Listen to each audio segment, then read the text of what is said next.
በኢትዮ ኤርትራ ድንበር አካባቢ የተስተዋለ የሚገኘው የድሮን አሳና ቅኝት ተጠናክሮ ቀጥሏል። ኢሳያስ ወደ ግብጽ ተጉዘው ኢትዮጵያ የአየር ክልል ሙሉ በሙሉ ልትቆጣጠር ነው ድረሱልኝ ባሉ ማግስት የፈሩት ደርሷል። የኢትዮጵያ ድሮኖች የኤርትራን ድንበር ጥሰው መግባታቸው የተነገረ ሲሆን ይህንን ተልዕኮ የፈጸሙት ደግሞ የሩሲያ ድሮኖች መሆናቸው ታውቋል። ይህንና በኢትዮ ሱዳን ድንበር አካባቢ የአየር ጥቃት ፈጸሙና ወሳኛን ከተማ ለመቆጣጠር ከባድ ትንቅንቅ የተደረገ ስለመሆኑን አክለን ዘግበናል።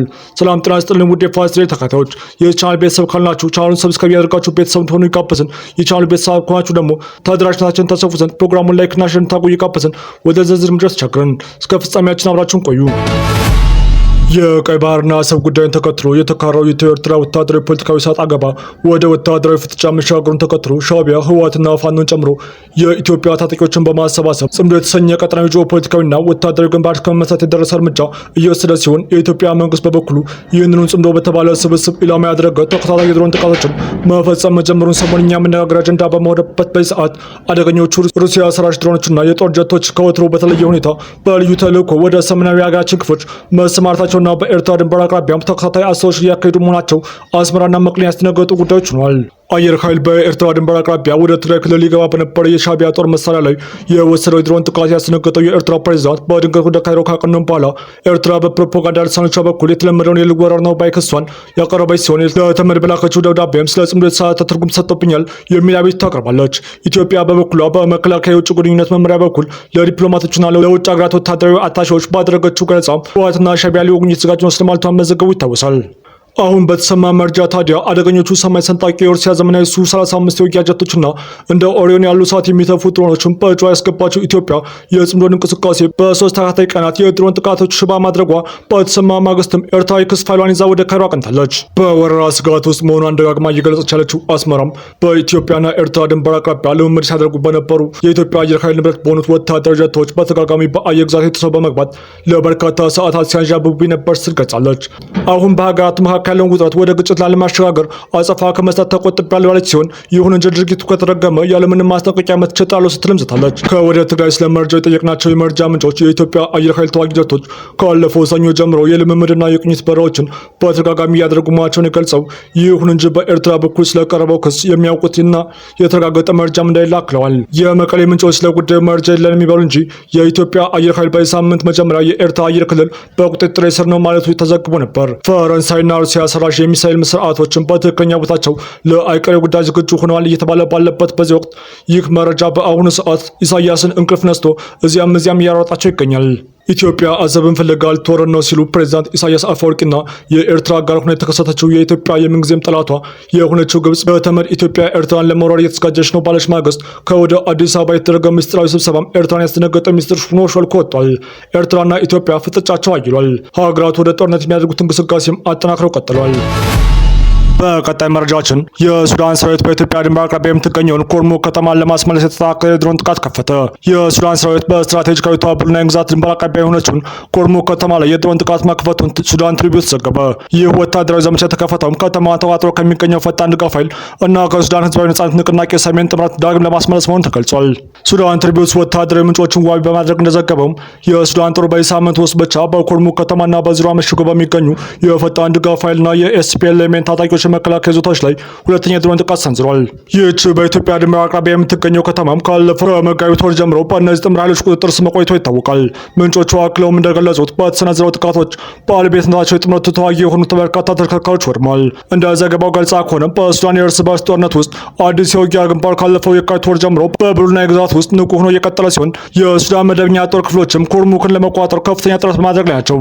በአሁኑ ወቅትም በከተማ ደቡባዊ፣ ምዕራባዊና ሰሜን አካባቢዎች ላይ ከባድ ውጊያ እየተካሄደ ይገኛል። የአይን እማኞች ለዜና አውታሩ እንደገለጹትም የአየር መከላከያ ሚሳይሎች በሰሜን ምዕራብ ኦምዱርማን እና በዋና ከተማ በስተምስራቅ በሚገኙ ምስራቃዊ ቢርኖል አካባቢዎች ላይ ድሮኖች ሲመቱ ታይተዋል። ሱዳን ትሪቢዩት የጠቀሳቸው ወታደራዊ ምንጮች በበኩላቸው በሰሜን ምዕራብ ኦምዱርማን የሚገኙ ወታደራዊ ይዞታዎችን ለመምታት የሞከረው ፈጥኖ ደራሽ ኃይልም ድሮኑ ኢላማ ቦታ ሳይደርስ መክሸፉን አስታውቀዋል።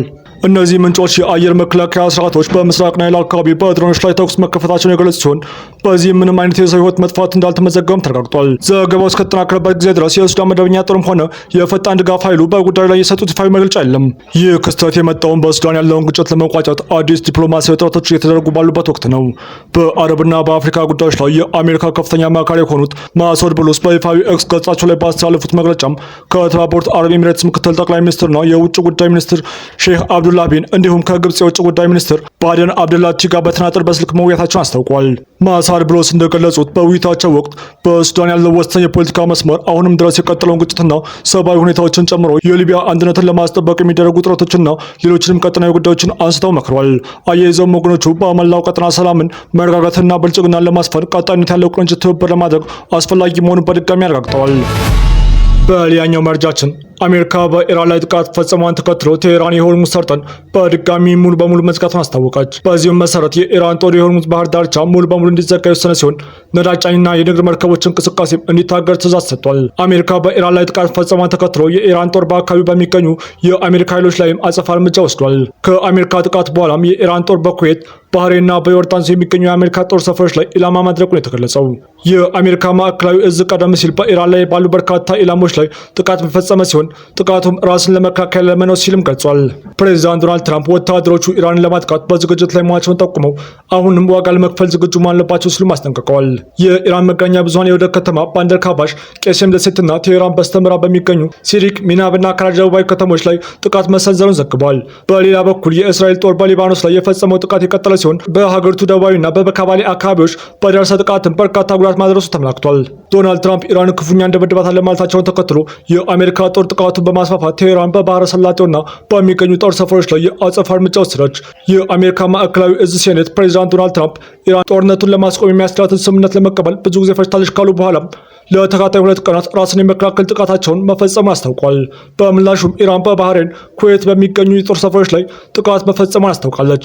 እነዚህ ጦር ሰፈሮች ከዚህ ቀደምም ተመሳሳይ የአጸፋዊ እርምጃ የተወሰደባቸው ናቸው። ሁለቱ ሀገራት እርስ በርስ የሚያደርጉት መታኮስ በሚያዝያ ወር የደረሰውን የተኩስ አቁም አደጋ ላይ ጥሎታል። አሜሪካ የቴህራን የአየር መከላከያዎችን፣ ራዳሮችንና ሌሎችን ተቋማት ላይ ድብደባ ከፈጸመች በኋላ በሀገሪቱ ደቡባዊ ክፍል በሆርሙዝ አቅራቢያ ፍንዳታ ተሰምቷል። የእስላማዊ አብዮታዊ ዘብ በበኩሉ በሆርሙዝ ወሽመጥ የሚያልፉ 2 የነዳጅ መርከቦች ላይ ጥቃት መፈጸሙን የኢራን መገናኛ ብዙኃን ዘግቧል። ስለ ጥቃቱ ወዲያውኑ ማረጋገጫ የሰጠ አካል የለም። ይህ የተከሰተው የኢራን መገናኛ ብዙኃን የሆርሙዝ ወሽመጥን ለማንኛውም አይነት መርከብ ሙሉ በሙሉ ዝግ መሆኑን ካስታወቁ በኋላ ነው። ሴንትኮም ግን የንግድ መርከቦች በሆርሙዝ ወሽመጥ በኩል ሙሉ በሙሉ እያለፉ ነው ሲል መግለጫ ወጥቷል። በወሽመጡ የሚያልፉ መርከቦች ላይ ጥቃት ከደረሰ በኋላ ግን መስመሩ ሙሉ በሙሉ መዘጋቱን ገልጿል። በዚህም የነዳጅ ዋጋ ከፍተኛ ጭማሪ ማሳየቱን አሳውቋል። በእስያ ገበያ ዛሬ ማልዳ ብሪቴን ድፍድፍ ነዳጅ ዋጋ ዘይት በበርሜል 2 በመቶ ጭማሪ አሳይቷል።